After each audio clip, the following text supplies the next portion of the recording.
सिगां सेन्टारावनो सोरगोआव थानाय आफा इसोरखौ बे समाव हाजासे हामबाय होनग्रोबाय। बेजों लोगोसे नोंथांमोन बयखौबो फोरबो जिसुनि मुङै जेसेबांनाखि आंनि साबस्क्राइबारफोर दङ आरो जेसेबांनाखि आंनि भिउवार्सफोर दङ, नायगिरि साफ्रोमखौबो फोरबो जिसुनि मुङै आंनि बे मोनसे गोदान भिडिअ गोथार बाइबेलनिफ्राय मोनसे गोदान गाहाम बाथ्रा लाबोनायाव नोंथांमोन बयखौबो गिबियावनो फोरबो जिसुनि मुङै वेलकाम खालामनानै लाग्रोनाय जाबाय।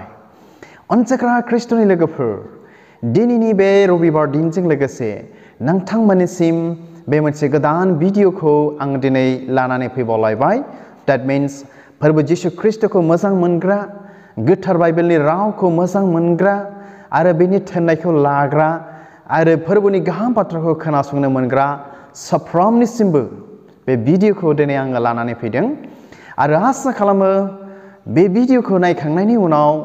नायगिरि साफ्रोमनिसिमबो बेखौनो फोरबो जिसुनि मुङै आङो भरसा खालामदों जे नायखांनायनि उनाव माबा मोनसे सोलोंनायखौ बा मिथिनायखौ ख्रिस्टियान जिबनाव मोनदांगोन बा मोननो हागोन होननानै नायगिरि साफ्रोमनिसिमबो आङो मिजिंथिहरदों। अनसायग्रा ख्रिस्ट'नि लोगोफोर, दिनैनि बे भिडिअनि गेजेरजों जेसेबांनाखि जिसु ख्रिस्ट'नि बिजाबफोर दङ बेखौनो आङो नोंथांमोनजों सावरायनो सानदों। बे गोथार बाइबेलनि बाथ्राफ्रा जोंखौ मा मा फोरोंनो सानदों आरो मा बुंदों, मा फोरमायदों, बेखौनो आङो दिनै सावरायनो सानदों। अनसायग्रा ख्रिस्ट'नि लोगोफोर, एक्चुअलि दिनैनि जेनाखि सावरायगोन टपिकआ बेनो जाहैबाय द पावार अफ प्रेयार। बे बिषयनि सायावनो गाहाम बाथ्राया, गोथार बाइबेलनि बाथ्राफ्रा, फोरबो जिसु ख्रिस्ट'नि रावा जोंखौ मा फोरमायनो,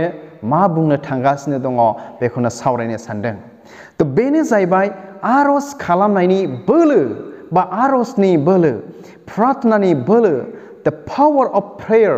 बेनि सायावनो दिनैनि बे गाहाम बाथ्राखौ आङो सावरायनो सानदों। फैदो अनसायग्रा ख्रिस्ट'नि लोगोफोर, जोङो बे समाव बाइबेलनिफ्राय फरायनानै जोङो खोनासंज्लायनि, सोलोंज्लायनि बे बाइबेलनि बाथ्राया आर'जनि सायाव मा रोखोम बोलो दङ बा आर'जआ मा रोखोम खामानि मावनो हायो, मा रोखोम बोलो दङ, जों बेखौ मिथिनानै लानि आरो बाइबेला दिनै जोंनो मा खोन्थानो नागिरदों जोङो मिथिनानै लानि,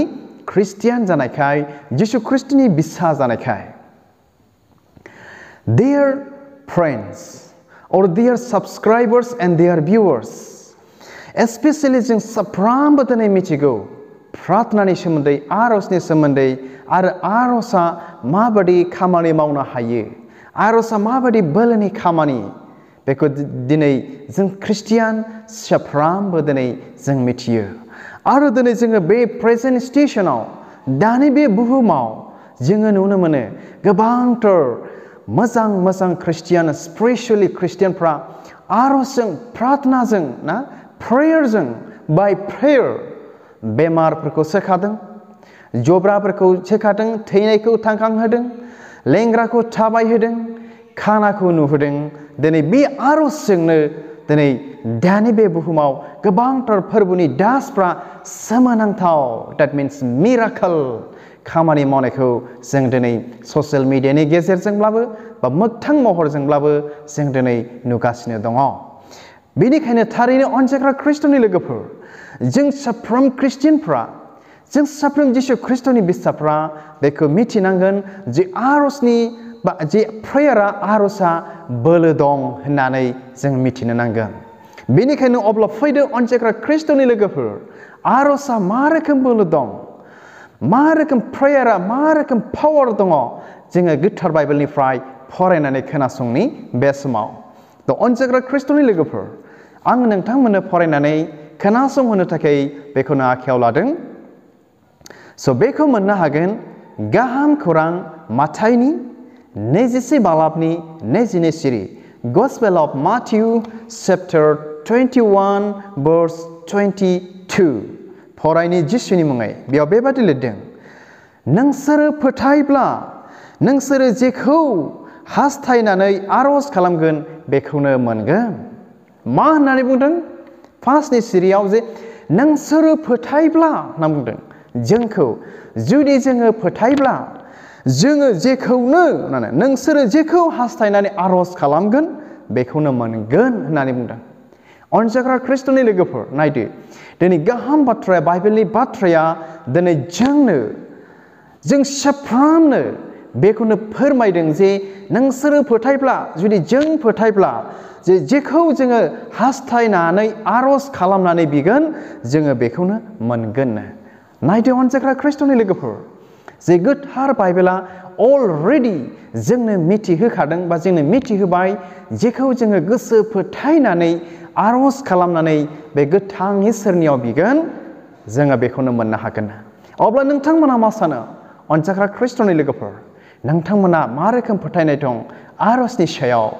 मिथिबायना मा होननानै बुंदों बाइबेला अलरेडि जोंखौ बुंखाबाय फोथायनानै जेखौनो गोसो जानानै हास्थायनानै आर'ज खालामगोन बेखौनो मोनगोन बाइबेला दिनै जोंनो बेखौनो फोरमायदों अनजाग्रा ख्रिस्ट'नि लोगोफोर जों साफिया फोथायनानै इसोरनियाव आर'ज खालामो आरो आर'ज खालामनायनि फिननायखौ जों साफिया मोननो हाखो जों सिन्था खालामनि आं मा रोखोम बिनायनि फिननायखौ मोननो हादों अनजाग्रा ख्रिस्ट'नि लोगोफोर आंहाबो मोनसे फिसा एक्सपिरियेन्स दङ जे फोथायनानै बिनानै मोननायखौहाय बे समाव गोबाव खालामालाबानो आरोबाव नोंथांमोननिसिम मोनसे बाइबेल सिरि फरायनानै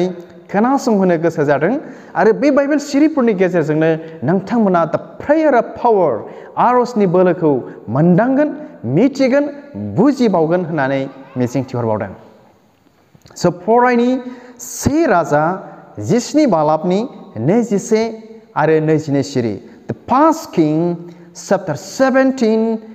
verses 21 and 22 फरायनि जिसुनि मुङै मा होनदों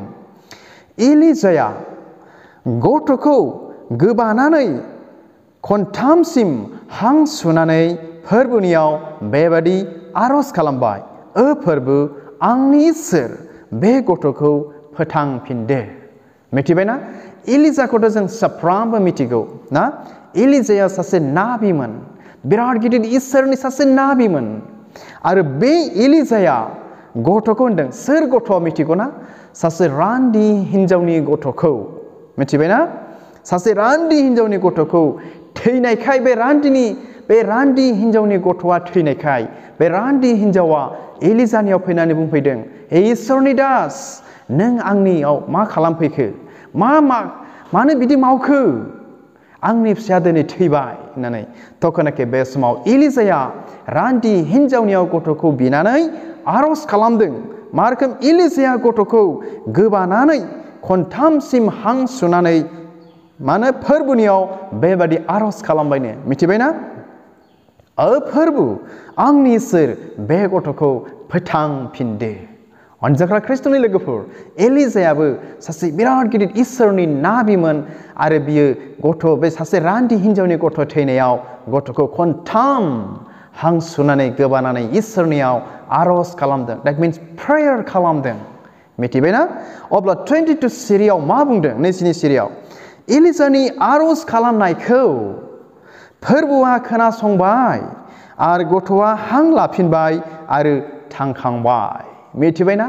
बे एलिजानि आर'ज खालामनायखौ बे इसोरा खोनासंबायनो आरो मा होनदों आरो गथ'आ हां लाफिनबायनो आरो थांखांफिनबाय मिथिबायना बे एलिजानि आर'ज खालामनायखौ इसोरा खोनासंबाय गथ'आ हां लाफिनबाय आरो थांखांफिनबाय अब्ला नायदो ख्रिस्ट'नि अनजाग्रा लोगोफोर फोथायनानै जे इसोरनियाव आर'ज खालामदों बे आर'जआ माबादि खामानि मावदों बे आर'जआ माबादि बोलो दङ the power of prayer माबादि दिनै खामानि मावदों मिथिबायना अब्ला दिनै जोङो बे बाइबेल सिरिनि गेजेरजों जों दिनै बेखौनो सोलोंनो हायो ख्रिस्टियान साफ्रोमबो आंनि भिडिअखौ नायग्रा साफ्रोमबो the power of prayerनि सोमोन्दै जों बेखौनो मोनदांनो मिथिनो हायो जुदि जोङो फोथायनानै बे इसोरनियाव गोसो जानानै जेखौनो जोङो हास्थायनानै आर'ज खालामगोन बेखौनो जोङो मोनगोन होननानै जोङो गाहाम खौरां माथायाव दहाय जों एसे गिबियावनो जोङो फरायनानै खोनासंबाय अब्ला अनजाग्रा ख्रिस्ट'नि लोगोफोर नायदो आर'जआ मा रोखोम बोलो दङ आर'जआव प्रेयाराव मा रोखोम बोलो दं मा रोखोम शक्ति दङ जों ख्रिस्टियान साफ्रोमबो दिनै बेखौ मिथिनो नांगोन अनजाग्रा ख्रिस्ट'नि लोगोफोर बेनिखायनो गोबांथार इसोरनि दासफ्रा बुङो लेस prayer less power एसेल' प्रार्थना खालामग्राया एसेल' शक्ति दंना and more prayer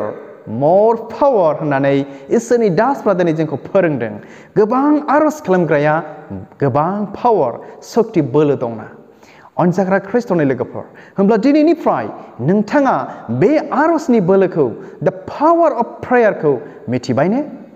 आसा खालामो नोंथांमोन साफ्रोमबो जायफ्रा आंनि भिडिअखौ नायदों आरजनि बोलोखौ दिनै गाहामथारैनो मिथिबाय होननानै आङो बयनिसिमबो आंनि भिडिअखौ नायग्रा साफ्रोमनिसिमबो आं बेखौनो मिजिंथिहरदों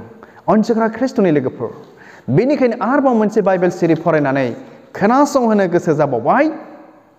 थ' बेखौ मोननो हागोन First letter of John chapter 5 verse 14 मा से जहननि 5 बालाबनि 14 सिरि chapter 5 verse 14 आव बेबायदि लिरबावदों बेबायदि बुंबावदों मा आरो जोंनि बिनायाव गोहो खालामनाया बेनो जोङो बिनि इच्छा बादि माबाफोर बिब्ला बियो जोंनिखौ खोनासङो होननानै मिथिबायना मा होनदों आरो जों मा जोंनि बिनायाव गोहो खालामनाया बेनो होनना बुंदों से जहनावहाय माने जोङो बेनि इच्छा बादि माबाफोर बिब्ला बियो जोंनिखौ खोनासङो मिथिबायना ख्रिस्ट'नि अनजाग्रा लोगोफोर जुदि जोङो इसोरनियाव आरज खालामगोन आरो जेब्ला जोंनि जोंनि बिनाया इसोरनि इच्छा बादि गनायजाथाव जागोन अलरेडि जोङो बिनायनि फिननायखौ जोङो मोननो हागोन अनजाग्रा ख्रिस्ट'नि लोगोफोर स' दिनैनि बे भिडिअनि गेजेरजों दिनैनि बे मोनथाम मोनब्रैसो बाइबेल सिरिनि गेजेरजों जों दिनै बेखौनो सोलोंनो मिथिनो हायो जे आरजआव बोलो दङ the power of prayer the prayer बेबायदि मोनसे पावार शक्ति बोलो दं होननानै नायगिरि साफ्रोमखौबो दिनै बेखौनो आङो मिजिंथिहरदों आरो आसा खालामबाय जों साफ्रोमबो ख्रिस्टियान साफ्रोमबो the power of prayer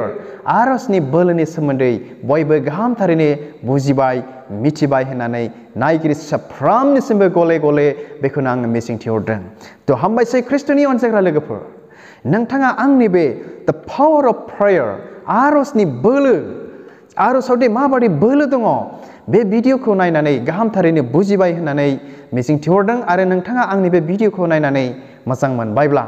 आरो नोंथाङा आंनि बे चेनेलाव गोदानब्ला अन्नानै आंनि चेनेलखौ साबस्क्राइब लाइक आरो नोंथांनि लोगोनोबो शेयार खालामदो थ' हामबायसै इसोरा नायगिरि साफ्रोमखौ बोर होथों गोजोन्थों खुलुमबाय